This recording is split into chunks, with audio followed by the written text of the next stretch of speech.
In today's video, I'm going to teach you how to add a URL to your Saas from Lovable. This guide is purely instructional, ensuring that by the end, you'll have the know-how to seamlessly integrate your custom domain into your Saas application. Let's dive right in. First, head over to Lovable's website. This is where you'll begin the process of integrating your URL with your Saas project. Once you're there, you'll need to locate your project that you wish to publish.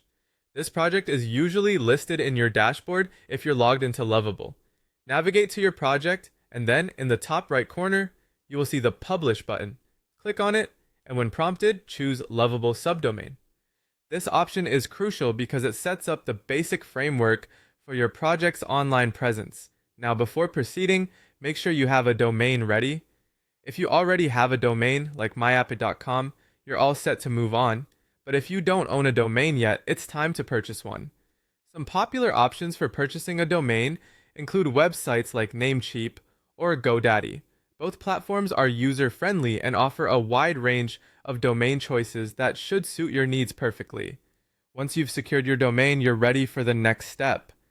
Next, you need to configure your domain in Lovable's settings. Go back to Lovable and look for the Custom Domain or Add Domain option in your project settings. This becomes available after you've published your project. Click on one of those options and enter your domain name.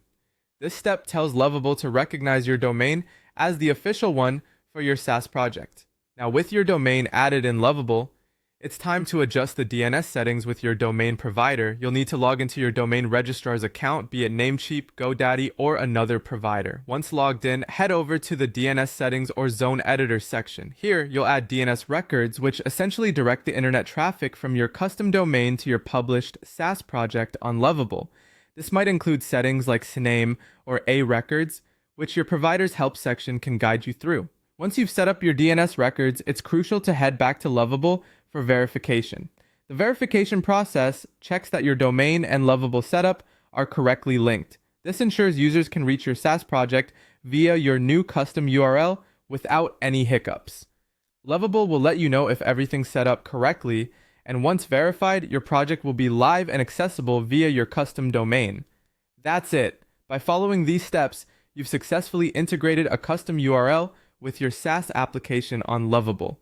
I hope this guide was helpful and made the process clear and straightforward for you.